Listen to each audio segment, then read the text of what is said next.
Hello and welcome back to my channel. This is Jason Cappuccino sa Sashes&Scripts, and today medyo iba yung ating setup ngayon. As you can see, we have a different we are recording in a different apartment. Bagong lipat tayo dito sa new place natin, and we have a little bit of adjustment muna on how we are going to be recording our videos from here onwards. But before we begin for today's topic, hit the subscribe button on our channel if you haven't done so yet. Hit the notifications bell as well para updated kayo sa mga YouTube episodes and videos na pinapublish namin regularly on this channel.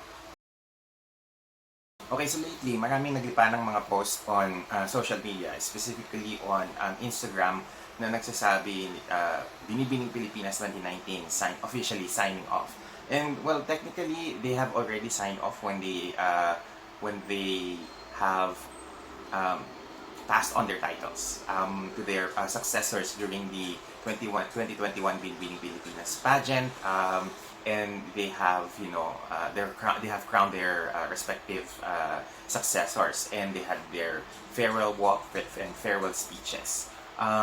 What the thing that most pageant pages have been posting was that they are finally accepting the fact that the Binibining Pilipinas 2019 batch is no longer open to joining pageants again, or rather that they are retiring from pageants officially as a whole batch. Now the thing about about that is that there is a little bit of misplaced na hope, misplaced na aspiration that these girls that we have all long supported in their pageant journeys would continue with pageantry as if they are not putting their lives on hold.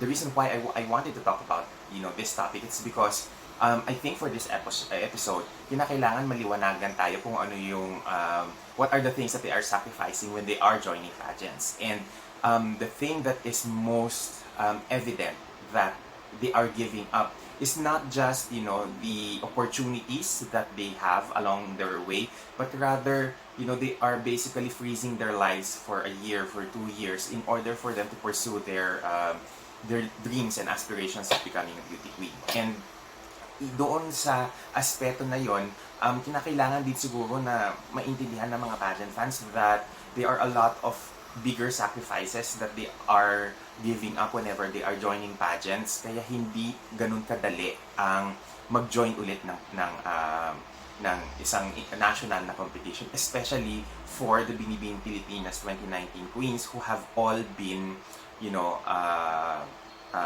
crowned national title holders already.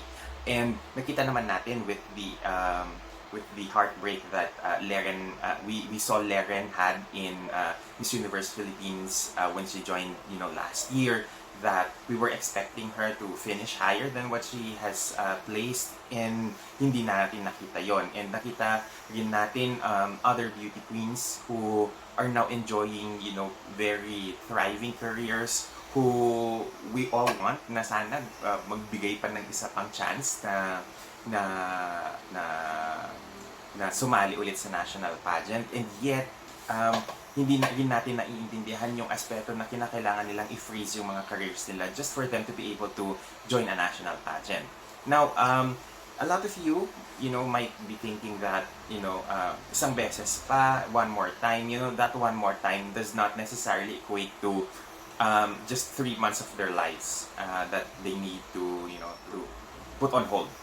I think a lot of pageant fans do not necessarily understand that when they commit to joining a national pageant, or any national pageant for that matter, these girls are committing a year or a year and a half, or sometimes even 2 years in order for them to pursue that path.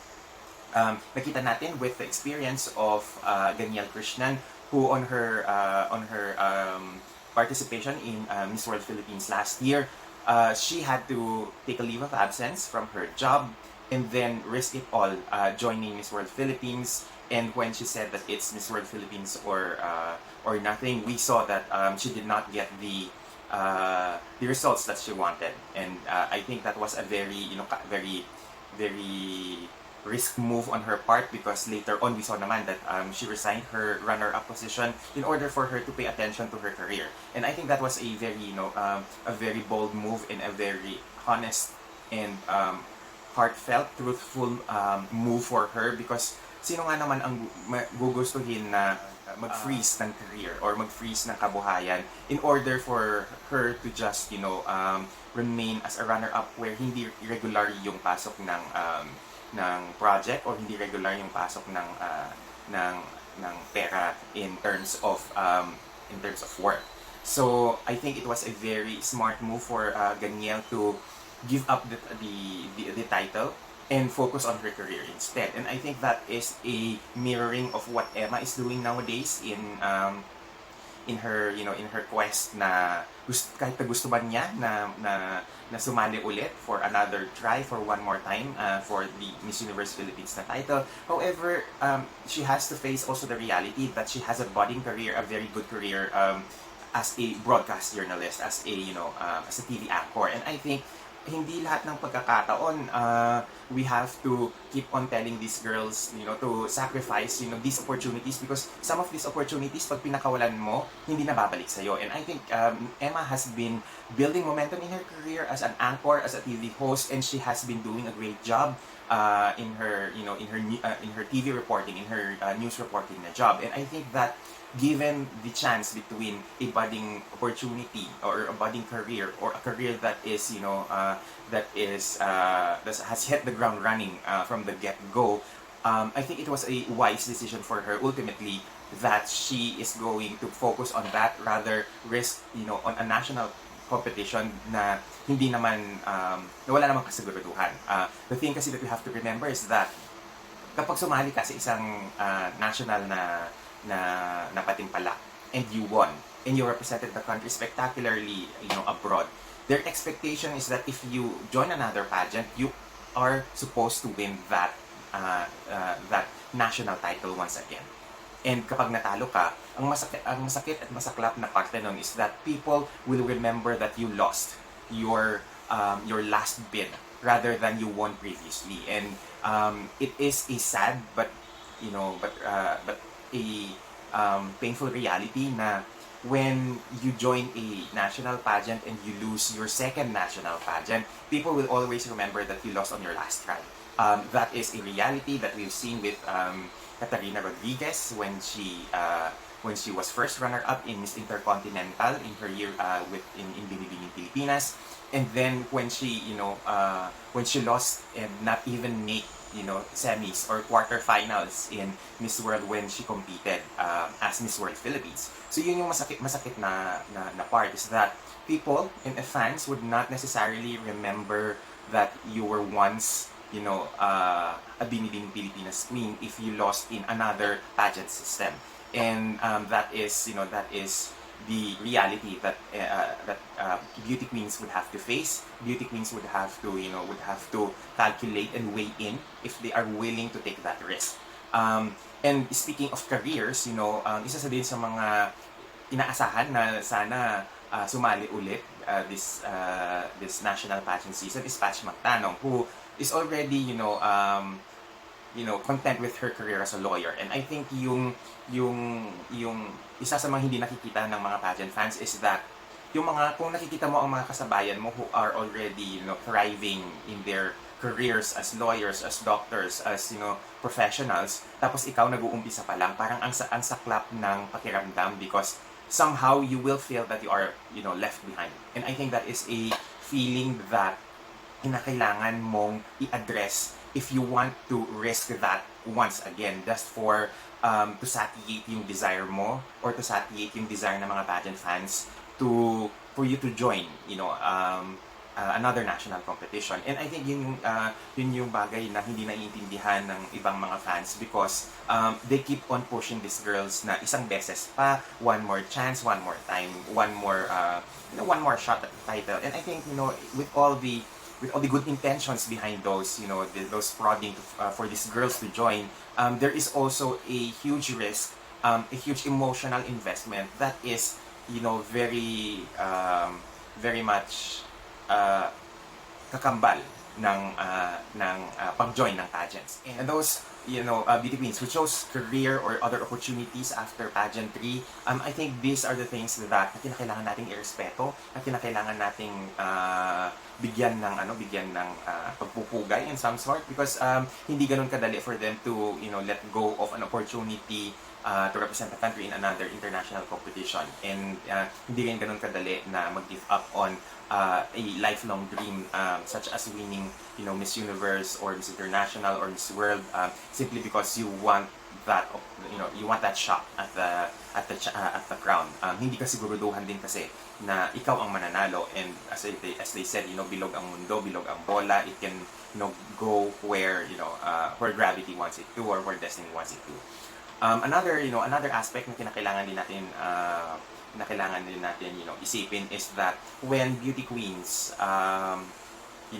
join national pageants, isa sa mga nagsasuffer is their love life. And nakita natin ito with several of the past Miss Universe Philippines and other even mga Binibining Pilipinas title holders, where they were going strong during the national competition, and as they won and they are preparing for the international competition, bigla na lang sila nakikiwalay. And I think that is a sad reality, because as beauty queens, you become public figures, you become well-known, you become famous, and within that realm of being famous, nagkakaroon ng opportunities for you to meet new people. And when you expand your horizons, when you have we have that opportunity to meet more interesting people, nagkakaroon kung minsan ng pagbabago in terms of your mindset. And hindi rin nakakatulong that as beauty queens, you are treated as as employees, as ambassadors of your as a brand ambassadors of your national or international pageant organizations, and therefore you are expected to work. And sometimes yung work mo biglaan na lang na, okay, you were invited last minute to talk on a specific cause, for example, mental health, and be prepared tomorrow by 8 a.m. So the call time is around 6 a.m. and you need to prepare a speech. Those are things na could throw a monkey wrench in a relationship. For example, kung meron kayong date, meron kayong lakad ng significant others mo, you have to make do with or you have to make do with managing your time and sacrificing some personal time together with your loved ones in order for you to to do your job as a beauty queen. And I think that is one of the things na nagiging dahilan ng pagkakalabuan ng mga magsing irog, especially on the significant others part, because very detached from the realities of beauty queen responsibilities sa mga ito, and they need to be able to understand the situation. Kailangan ma-explain ni beauty queen sa kanyang significant others that this is the life of a beauty queen, and this is the opportunities that comes once in a lifetime, and these are the sacrifices that needs to be done. And therefore there is a need for communication between significant others in terms of expectations with the relationship. And I think if a pageant girl is willing to make that sacrifice together with with a significant other, then all is good. Pero kung hindi willing yung significant other mo to go through that journey, to go through that stressful time all over again for the second time, then you might have to evaluate your relationship. And especially if, for example, you are engaged to be married, like Steffi Rose Abirasturi, who just recently got engaged. So hindi ganun kadali yung making another decision na giving it a go at a national pageant na wala rin din siyang kasiguraduhan. So if she or any other pageant queens have decided that it is time for them to move on with their lives and to invest on their relationship further, or to turn their backs on pageantry, I think mauunawaan naman natin lahat yon. It's just that we have to be more mindful now that hindi lang lahat ng pagkakataon pwede natin i-udyok ang mga pageant girls to join pageants simply because we want them to give it one last try. Sometimes kasi ang hindi natin nakikita are all of these sacrifices that goes behind the scenes, and I think that if we understood kung saan nanggagaling yung mga pageant queens, mas maiintindihan natin, mas maluwag kumbaga sa loob na mag-let go tayo doon sa mga opportunities na inaayawan nila in the world of pageantry. So I hope that, in this video, we are all a little bit enlightened with, some of the sacrifices that these pageant girls have to face or have to give up, na para maintindihan din natin na hindi ganun kadali yung pag-join ng pageants, especially if you are, a person who is the breadwinner of your family and then you took time off from your job to join pageants. Hindi ganun kadali yung transition back to the professional working world. I think that nowadays sa mga fans mas bukas na ang mata sa realidad that pageants are not easy, that it's not as rewarding as it would be if you don't win a national title. So sana naiintindihan nila that all of the sacrifices that these girls are giving up on their first try are not necessarily easier the second time around. The gamble is bigger. The gamble is much more intense and more stressful, I would say, especially if you're a national title holder like Patch Magtanong, Emma Tiglao, and other beauty queens na you want to cross over from one pageant system to another. So I hope that we are all a little bit more understanding, a little bit more relaxed nowadays, because hindi nga ganun kadali yung decision nila not to continue with their pageant careers. So I hope you love this episode. I hope you give it a thumbs up, share it with your friends, and let's see each other in the next episode. Bye and take care, everyone.